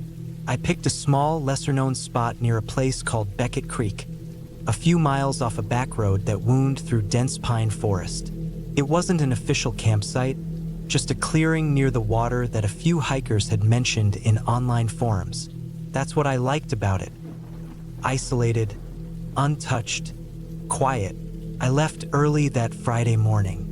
The drive took nearly 4 hours from my apartment. The further I got, the more the road narrowed. Pavement turned to gravel, and by the time I hit the last 10 miles, my old Ford rattled over uneven dirt. I passed no other cars, no signs of people, not even a house. When I finally parked on the shoulder of the trailhead, the world around me was still. Only wind brushing through the trees and the faint rush of the creek somewhere beyond the woods. I packed my tent, sleeping bag, stove, and some basic supplies into my backpack. It was a 15-minute walk down the trail to the clearing, and as I moved, the forest grew thicker. The air smelled like wet earth and pine sap. The trail itself was barely visible, covered in fallen needles and roots twisting across the dirt. When I reached the creek, I felt a strange sense of relief. The clearing was wide and flat, ringed by trees with a narrow view of the sky. The creek ran steadily along the edge, its water clear and shallow, running over smooth stones. I could see fish darting through the current. It was perfect. I set up my tent about 10 feet from the water and started a small fire with gathered sticks. For most of that first day, I just walked around. The forest stretched endlessly in every direction, thick with old trees and fallen logs. I found no signs of other campers, no trash, no fire pits, no footprints. It felt like no one had been there for years. I cooked a simple meal that evening, sat by the fire, and watched the light fade behind the trees. By night, the forest was darker than I had ever experienced. There were no distant lights, no faint hum of traffic, only the constant sound of the creek and the occasional snap of branches from animals moving through the brush. It was strange how quickly I started noticing every small noise. Each rustle felt close, too close. That night, I barely slept. I lay in my tent listening, trying to identify what I was hearing. The scratching of something near the water, the soft thud of movement among the trees. I told myself it was deer or raccoons. Around midnight, rain started, light at first, then heavier. I closed my eyes and tried to let the rhythm of the rain calm me, but even then, I felt uneasy. The next morning was gray and wet. The fire had gone out completely, and the ground around the tent was muddy. I ate breakfast cold and decided to explore further upstream, following the creek to where it bent sharply into denser woods. The rain had stopped, but the forest was soaked. Water dripped from the branches constantly. After about 30 minutes of walking, I noticed something strange near the bend of the creek. The ground looked disturbed. Patches of mud turned up as if something had been dragged. At first, I thought maybe a bear had pulled down a log or dug into the bank for grubs. But then I saw what looked like a piece of fabric half buried in the mud. I crouched down and pulled it free. It was a torn piece of flannel, faded red, stiff with dirt. A few feet away, I found more bits of cloth, a torn shoe sole, and what looked like the metal buckle of a backpack strap. Everything looked old, weathered by time and rain. It didn't seem recent, but something about the scene unsettled me deeply. It looked too human to ignore. I stood there for a while, trying to decide whether to leave or go back to camp. The sky was heavy and gray again, and the light filtering through the trees had that dull, metallic tone that comes before rain. I finally decided to return. I kept looking over my shoulder as I walked. That night, I couldn't relax. The forest seemed louder. I sat near the fire until it was almost gone, the smoke mixing with mist. Every few minutes, I thought I heard something, a shuffle, the sound of water being stepped in, maybe even breathing. I tried to tell myself it was just my nerves, maybe animals drawn to the smell of food. But I couldn't shake the image of that torn flannel out of my head. When I finally crawled into the tent, I left my flashlight in my hand. I must have drifted off because the next thing I remember was waking to the sound of splashing. It was faint, coming from the creek. I listened, holding my breath. Then it came again, 2 slow steps in water. My heart started pounding. I waited for a few seconds, then turned on the flashlight and pointed it toward the creek through the thin tent fabric. The beam showed nothing but the reflection of water and trees. I didn't sleep again that night. I sat upright in my sleeping bag, waiting for dawn. When the light finally came, my nerves were raw. I stepped outside. The air was cold and damp, and everything was silent again. I walked to the edge of the creek. The water was cloudy, full of disturbed silt. That's when I saw the footprints. Muddy, wide, human. They weren't boot prints, bare feet. They came from the opposite bank, crossed the creek, and ended a few yards from my tent before circling back toward the woods. I stood frozen, staring at them. They were fresh, The rain hadn't washed them away. Someone had been there last night, close enough to touch the tent. My chest felt hollow. I started packing immediately. Every sound made me jump. The forest, once peaceful, now felt suffocating. I didn't bother making breakfast. I stuffed my gear into the backpack, kicked dirt over the fire pit, and was ready to leave when I noticed something that made my stomach twist. Across the creek, near the trees, something was hanging from a low branch, a strip of red fabric, the same color as the flannel I'd found. It was tied around the branch, fluttering slightly in the breeze. I didn't move closer. I turned and started walking fast, following the trail back toward the car. My shoulders ached from the weight of the pack, but I didn't stop. The woods felt different now, darker even though the morning had brightened. I kept expecting to hear footsteps behind me, but all I heard was the sound of my own breath and the crunch of wet soil under my boots. It took me less than 10 minutes to reach the trailhead. When I finally saw my car through the trees, I felt like I could breathe again. I tossed the backpack into the back seat and slammed the door. Before starting the engine, I looked back toward the trail once more. Nothing moved. The forest was completely still. I drove nonstop until I reached the main highway. My hands shook the entire way. I didn't stop until I hit a small diner in town where I sat for an hour, trying to make sense of it all.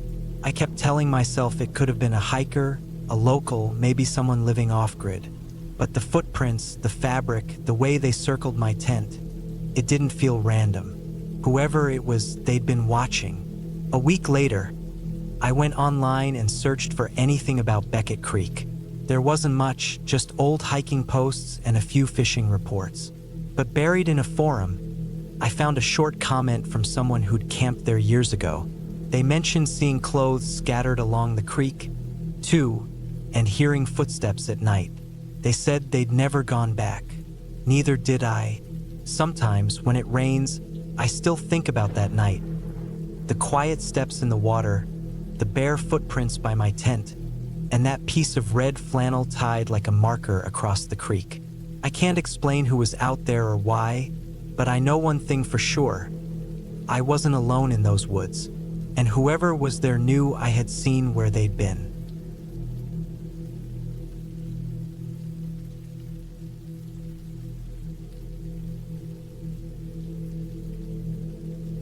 It was the summer of 2014, somewhere deep in the forests of northern Washington. I was 27 then, and I had taken a week off work just to get away from everything. I wasn't much of a social person, and camping alone always felt like a kind of therapy. It gave me time to think, to slow down, to listen to things that weren't made of concrete and electricity.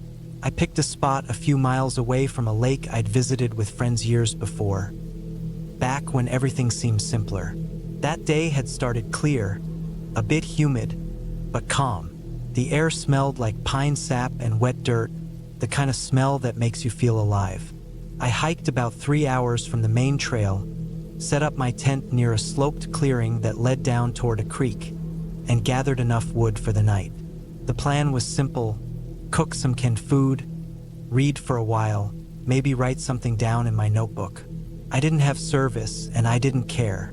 By evening, I noticed the clouds start to thicken. At first, it looked like just another passing patch of weather, but within half an hour the wind picked up. I could hear it moving through the trees like low waves. I decided to make an early fire before the rain came. The forest started getting darker faster than I expected, and the wind turned cold. When the first drops hit, they were heavy. Big, slow splashes that smacked against the leaves and the tarp. Then it just started pouring. I pulled the tarp tighter over my tent and ducked inside, tossing my soaked jacket into the corner. The sound of the rain was deafening, hammering on the nylon above me. I could barely hear anything else except for the occasional roll of thunder that echoed somewhere over the hills. I sat there for maybe an hour just listening. It's strange how when you're alone in that kind of silence, except for the rain, your mind starts noticing every small sound, every slight movement. I tried to convince myself it was just the storm, but I couldn't shake the feeling that something was off. The rain covered so much noise that it felt like anything could be moving outside and I wouldn't know. At one point, I thought I heard a branch snap. Just a quick, clean crack, like someone had stepped on a stick. I froze. I turned off my flashlight to make it easier to listen, and for a few seconds, I just sat there, trying to hear through the constant rush of rain. Nothing, just water and wind. I told myself it was probably just the storm breaking branches loose. Trees do that all the time when they get soaked. But then, maybe 20 minutes later, I heard something else. It was faint, muffled under the rain, but it was definitely the sound of something moving. Slow steps, wet ones, squishing into the mud just beyond the tent. The sound came from the direction of the creek. My stomach tightened. Every instinct told me to stay still. I held my breath, listening. The steps got closer, slow and uneven. It didn't sound like an animal. It sounded too heavy. My tent wasn't far from the tree line, maybe 10 yards or so, and I imagined someone or something standing there just beyond the rain, watching. I reached for my flashlight, but I didn't turn it on. I didn't want to give away my exact spot. The sound stopped. Nothing but rain again. I waited a few more minutes, every muscle tense. Still nothing. Eventually, I convinced myself I was imagining things. Maybe the rain made the ground shift or something slid downhill. It was around midnight when I started to drift off again. My fire had long gone out, and the tent walls glowed faintly each time lightning flashed through the forest. I must have slept for maybe half an hour before I woke up again, this time to a new sound, something brushing against the outside of my tent. A soft, dragging sound, like a hand or a stick sliding over the fabric. I sat up immediately, heart pounding. It came from the side facing the trees. I waited, barely breathing, listening for it again. Came back a few seconds later, slower this time, scraping along the edge of the tent toward the back. I could feel the weight of it pressing slightly into the nylon. I couldn't see anything through the fabric. It was too dark outside. I kept still, trying not to make a sound. The scraping stopped. Then I heard another sound, a wet thud, a few feet away, followed by slow, deliberate movement through the mud. I finally flicked the flashlight on and pointed it toward the side of the tent.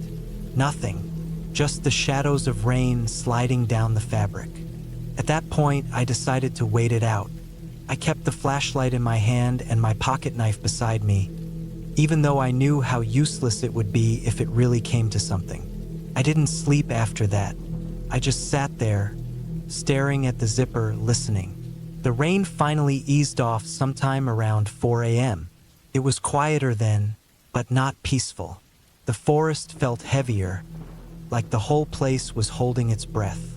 I stayed inside the tent until the faint light of dawn started showing through the trees. When I finally stepped outside, the air was cold and thick with fog. The ground was a mess of mud and wet leaves.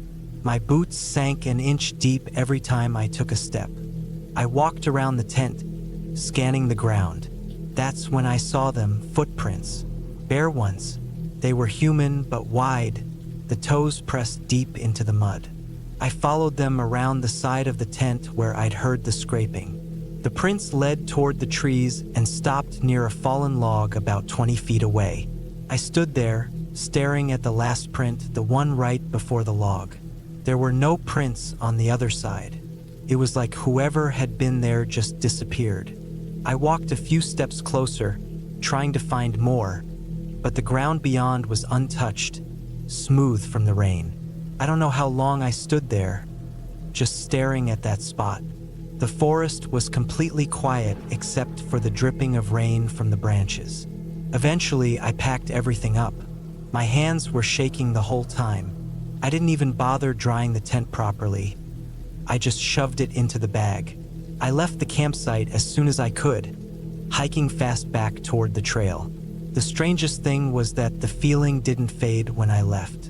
Even as the forest started to thin out and the trail widened, I couldn't shake the thought that someone had been watching me the entire time. Every few minutes, I'd turn around, half expecting to see something between the trees, but there was nothing. When I finally reached my truck, it was almost noon. The sun had started to break through the clouds, and for a moment, I tried to tell myself it had all been in my head. Just the storm, the dark, the isolation. It made sense. But as I opened the door and threw my pack in the back seat, I noticed something on the side mirror. Smudged fingerprints, clear as day. They weren't mine. They were large, long, and streaked with mud. There were only 3 of them, as if someone with wet, dirty hands had dragged their fingers lightly across the mirror. The rain had stopped hours ago. I stood there, staring at those prints, my throat dry. Then I got in, started the engine, and drove until I was back in town. I never went camping alone again after that. I still think about that night sometimes, how the rain made everything sound alive, how I couldn't see who or what was outside that tent, and how those footprints stopped right before the log. People always say the forest feels different at night, but it's not just the darkness. It's the way the world hides things when it rains, how sound becomes uncertain, how easy it is for something or someone to move without being noticed. That night taught me something I never forgot. The scariest thing in the woods isn't what you imagine. It's what's actually there, quiet, patient, and waiting for the noise to cover its steps.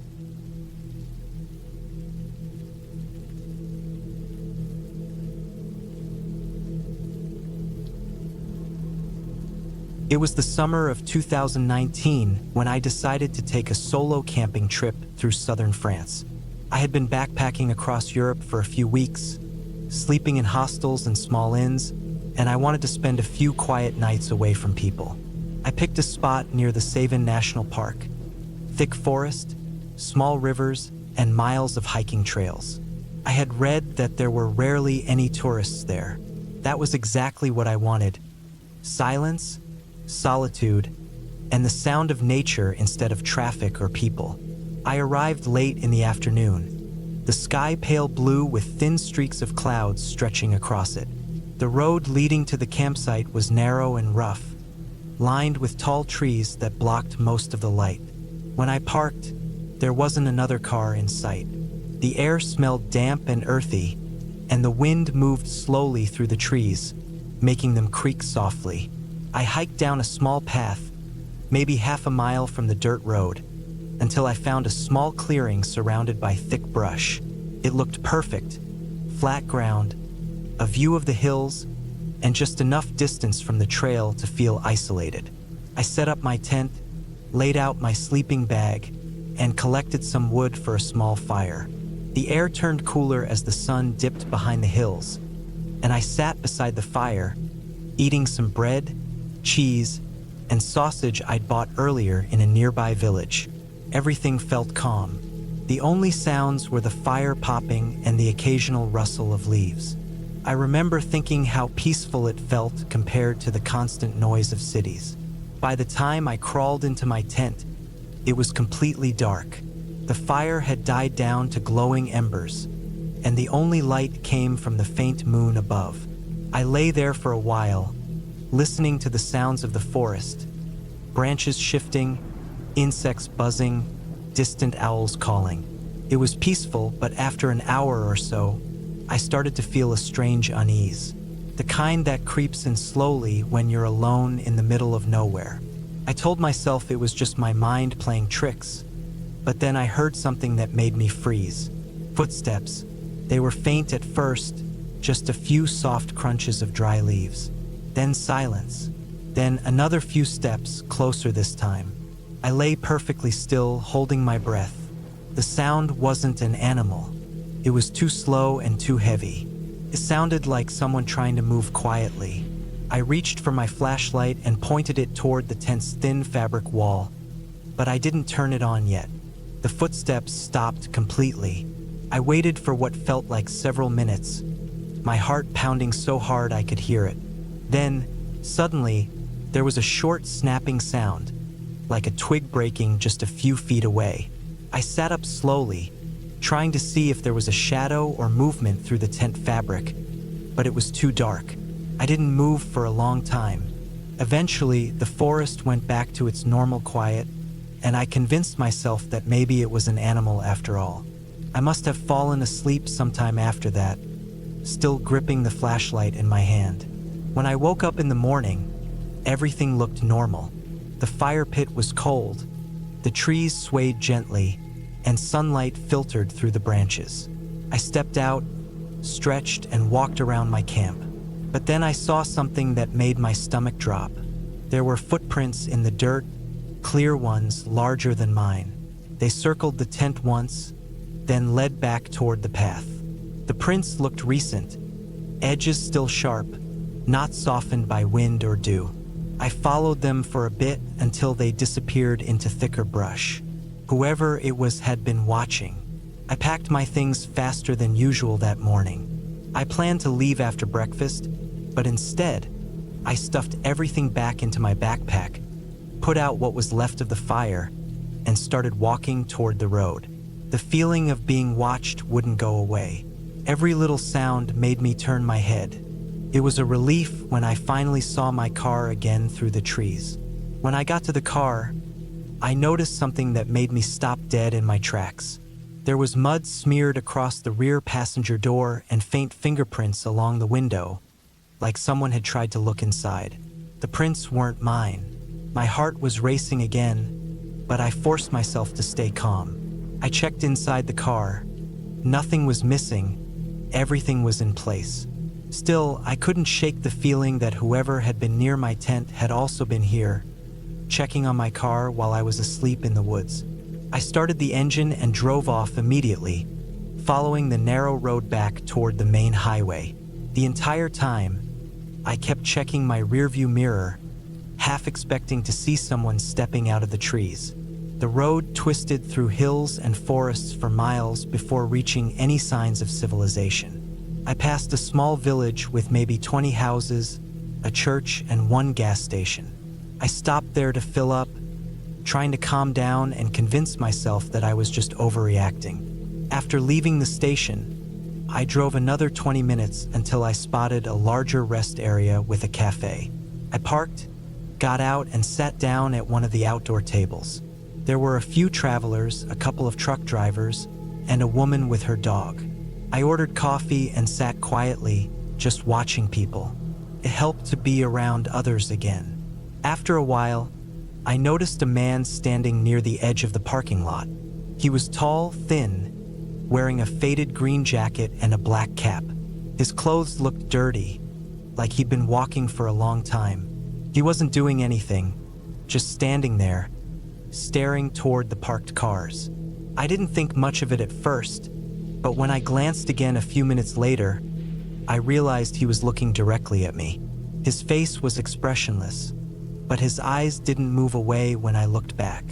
It felt off, too deliberate, too focused. I turned away, pretending to look at my phone, hoping he would just leave. After a few minutes, I looked again. He was gone. The spot where he'd been standing was empty. I scanned the parking lot but didn't see him anywhere. My stomach felt tight again. I quickly finished my coffee and went back to my car. Before getting in, I looked around one last time. He wasn't there. The drive after that felt longer than it should have. Every car behind me made me nervous. Every person walking along the road made me wonder if it was him. I finally reached a small motel near Montpellier and decided to stop for the night. It was an old building with faded paint, the kind of place where you just pay cash and they hand you a key without asking many questions. I parked under a flickering light and went inside. That night, I couldn't sleep. Every sound outside made me tense. Sometime around midnight, I heard faint footsteps outside the motel room. Slow, deliberate ones. I turned off the light and sat still, listening. The footsteps came closer, then stopped near my door. I didn't move. I could hear breathing, faint but steady. Then a soft scraping sound, metal against metal, like someone touching the door handle. I stayed frozen, not even daring to breathe. After a few seconds, the handle moved slightly, then stopped. Another few seconds passed, and the footsteps slowly moved away. I stayed awake until sunrise, sitting on the edge of the bed, gripping the small knife I'd kept from my camping gear. When I finally stepped outside in the morning, there was no one around. The parking lot was empty except for my car and an old van parked at the far end. I checked the door handle. It had a faint smudge on it, like someone had touched it with dirty fingers. I didn't wait around to find out more.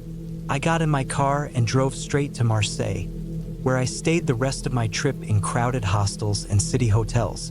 I never saw that man again, but sometimes, when I think back to that night in the woods, I can still see those footprints circling my tent and the muddy fingerprints on my car. Whoever he was, he had followed me quietly and patiently. And if I hadn't left the forest that morning, I don't know if I'd be here to tell this story now.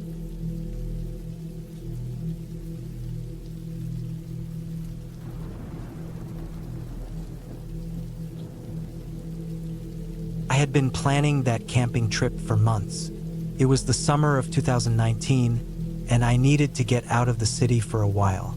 I'd been working long hours at a job that barely paid enough to cover rent, and the constant noise of traffic and people had started to feel like static in my head.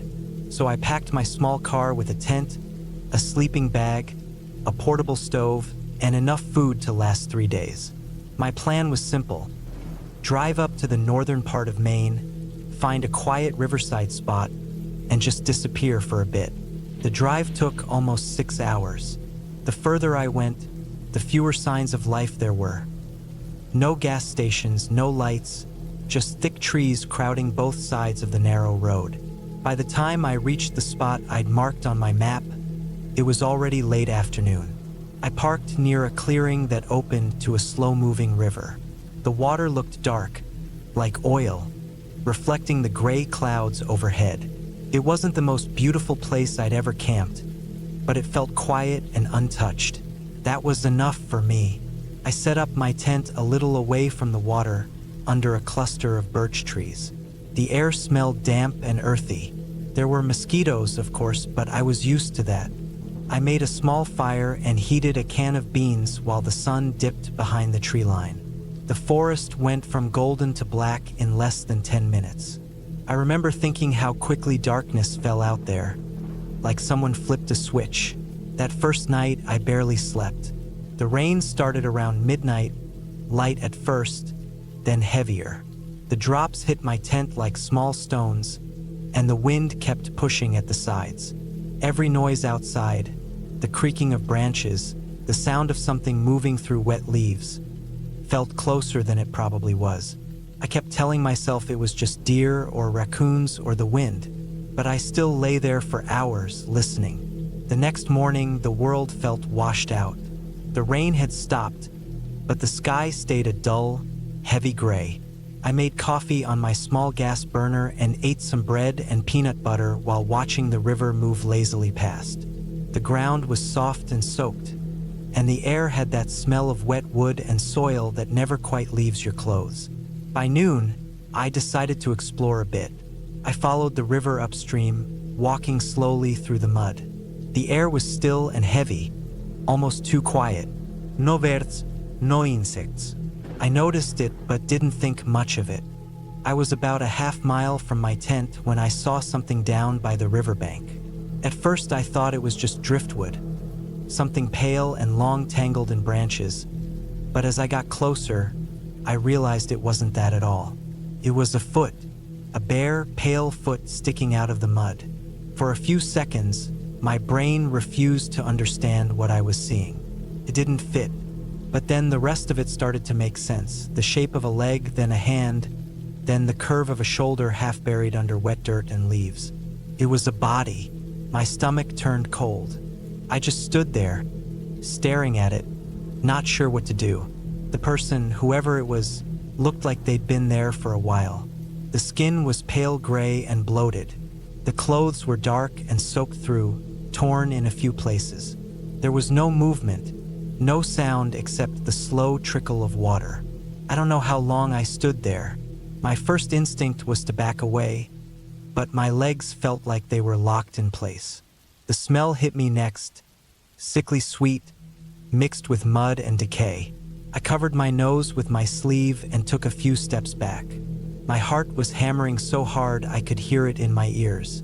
I finally forced myself to move, turning around and walking fast back toward my camp. My hands were shaking so badly that I dropped my flashlight twice, even though it was the middle of the day. All I could think about was that body, the color of the skin, the way one of the hands was twisted unnaturally, like it had been reaching for something before it sank into the mud. Back at the campsite, I sat on the ground for a while, trying to figure out what to do. I didn't have phone service out there. The nearest town was maybe an hour and a half away, if I could even find my way back. I thought about packing up and leaving immediately, but a part of me felt frozen, like if I left too quickly, I might run into whoever or whatever was responsible for that body. The rest of the day passed in a blur. I tried to eat but couldn't. I checked my watch constantly even though time seemed to move slower. Every sound in the forest made me jump. I didn't make a fire that night. I didn't want any light to give away my location. I just sat inside my tent, flashlight off, listening to the rain start again. Sometime after midnight, I heard footsteps outside. They were slow, crunching through wet leaves. Not the quick, random steps of an animal, steady, heavy, human. They stopped near my tent. I held my breath. I could hear water dripping from branches and the sound of fabric moving, like someone brushing past the edge of my tent. My chest felt tight, like my lungs forgot how to work. The footsteps moved again, circling slowly. Then silence. I didn't move for hours. I stayed in that same position until I saw faint light through the fabric of the tent. My clothes were damp from sweat and rain. I waited another hour before unzipping the flap. The ground outside was covered in fresh mud, and there were footprints. Not mine. They were heavier, deeper, and led down toward the river. My stomach twisted when I saw that they went straight past where I had been camping, toward the spot where the body was. I didn't waste a second after that. I stuffed everything into my backpack, tent half collapsed, sleeping bag wet, and threw it in the car. I didn't even bother checking if I left anything behind. I just started driving. My tires slipped in the mud, spraying dirt behind me as I forced the car back onto the narrow road. It took almost 2 hours before I finally saw a small wooden sign pointing toward a ranger station. I pulled in and told them what I'd found. My voice sounded distant, like I was hearing someone else talk.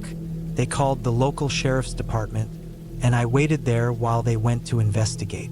Later that day, 2 officers came back and told me they had found the body. They asked questions, how I found it, what time, if I'd seen anyone else around. I told them everything except about the footsteps. I don't know why. Maybe because I wasn't sure if anyone would believe me, or maybe because I didn't want to think about it anymore. They said the body looked like it had been there for at least a week. They didn't tell me much else, but one of the rangers mentioned there had been a missing hiker reported about 10 days earlier. A man traveling alone. His car had been found parked not too far from where I'd camped. I drove home that evening, exhausted, still shaking. I remember stopping at a gas station hours later and realizing my hands were covered in small cuts and dirt, probably from when I stumbled through the woods. I washed them in the sink until they were raw. That night, I couldn't sleep. Every time I closed my eyes, I saw that pale shape half buried in the mud. I could almost smell the rot again. For weeks after, I kept thinking about those footprints, the ones that circled my tent. The police never mentioned them. I didn't either.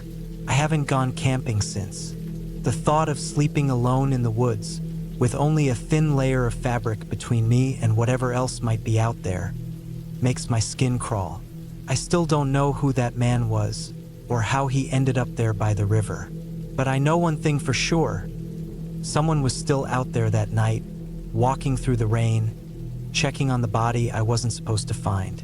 And maybe, when they realized someone had, They decided to make sure I left before I could find anything else.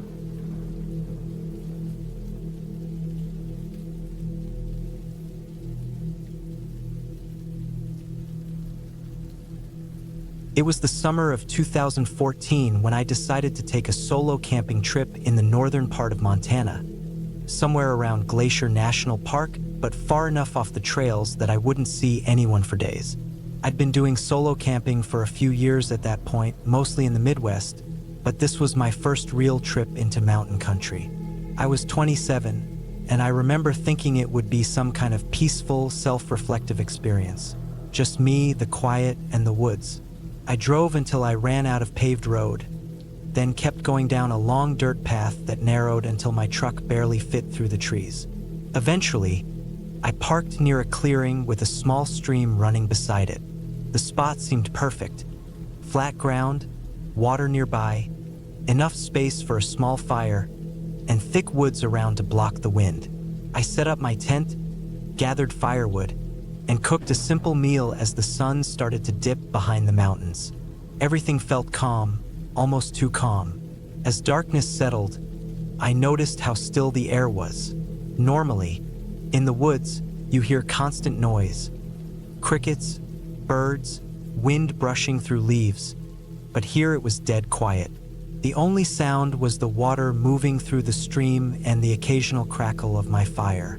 I figured it was just the altitude or the fact that I was so deep in. The silence was eerie, but I tried not to let it get to me. That first night, I stayed up late, just staring at the flames. The light flickered against the trees, and every now and then, I thought I saw movement just beyond the glow, like something slipping between the trunks. Each time I looked directly at it, there was nothing there. I told myself it was just shadows or the way firelight plays tricks on your eyes. When I finally went into my tent, I left the fire smoldering low and fell asleep fast. The kind of heavy, dreamless sleep that comes after a long day outdoors. Sometime in the middle of the night, I woke up. It wasn't a dream, I just snapped awake. There was no sound, but I felt something wrong in the air, like the pressure had changed. My tent was lit faintly from the dying fire outside, and I could see the outline of trees through the fabric. Then I noticed something moving, slow, steady steps outside my tent. They were soft but deliberate, like someone trying not to make noise. My first thought was that it was a bear, but it didn't sound right. Bears move heavy, their steps uneven. This was slower, smoother. I froze, holding my breath. The steps circled the tent once, then stopped behind me. I waited, not moving a muscle. I didn't hear breathing, just the sound of the stream and my own heartbeat pounding in my ears. After what felt like minutes, the sound started again, fading away into the woods. I stayed awake the rest of the night, gripping the small hatchet I kept by my sleeping bag. Nothing else happened. When morning came, I stepped outside and looked around. The ground was covered with pine needles, so I couldn't see clear footprints, but near the edge of camp, there was a spot where the needles looked disturbed, like someone had knelt there. I brushed it off as an animal, though I couldn't shake the feeling that someone had been standing there, watching. The next day went by normally. I spent the morning hiking and fishing in the stream. By afternoon, I'd started to relax again. I convinced myself it was just nerves or maybe a deer that wandered through in the night. But that evening, when I came back to camp, I noticed something that made my stomach tighten. My backpack, which I'd left zipped up and hanging on a low branch, was open. Nothing was taken, but a few things had been moved around. My flashlight was on the ground, and the food bag was unzipped. I checked for animal marks or teeth holes, but there were none. It looked like someone had opened it carefully, looked through it, and put it back. I felt a deep unease settle in. I thought about packing up and leaving, but it was getting dark fast, and the road was miles away.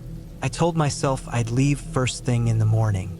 That night, I built a larger fire and sat closer to it. The silence was thicker than before. The woods felt different, like they were watching. Every time the fire popped, I flinched. Around midnight, I started hearing it again. Slow steps in the trees, just beyond the light. I stared in that direction, my eyes straining to adjust. The sound would stop every time I moved, then start again after a while from a slightly different spot. I could barely make out shapes between the trees, maybe 30 or 40 feet away. Tall, thin outlines that didn't seem to move like animals. I told myself it was probably just my mind messing with me, but deep down I knew it wasn't. I didn't sleep at all that night. I just sat there until the sky started turning gray, my hatchet in hand, heart beating so hard it felt like it was shaking my chest. As soon as the sun rose, I packed up everything as fast as I could. The woods felt dead, not a bird or bug anywhere. Before I left, I noticed something that made me stop cold. About 50 feet from my tent, near the stream, there were footprints. Not boot prints, not shoes, bare feet. Adult-sized, with long toes pressed into the mud. They led from the trees to my camp and then back out again. I left right then. I didn't stop to eat or rest. I drove until I hit the main road, and even then, I kept checking my rearview mirror like something might be following me. When I finally got back into town, I stopped at a gas station and sat there for almost an hour, trying to calm down. For days afterward, I couldn't shake that feeling, that whatever it was out there knew I was alone, knew I couldn't see it and just waited. I never told anyone the full story. I just said I'd had a bad trip and didn't feel like going back to the mountains. But sometimes at night, when I'm walking home or sitting alone in the dark, I think about how quiet it was that night, how the woods seemed to hold their breath. I've gone camping since then, but never alone, never that deep in again. I still keep that same hatchet by my bedside, just in case, because I know what I heard. I know what I saw moving between those trees. It wasn't a bear, and it wasn't the wind. It was something human, or close enough to it that it made my skin crawl. And the worst part is knowing that whoever or whatever it was didn't want to hurt me that night. It just wanted to watch. And maybe that's what unsettles me the most, that it didn't need to do anything else. It already knew what fear felt like, and it made sure I'd never forget it.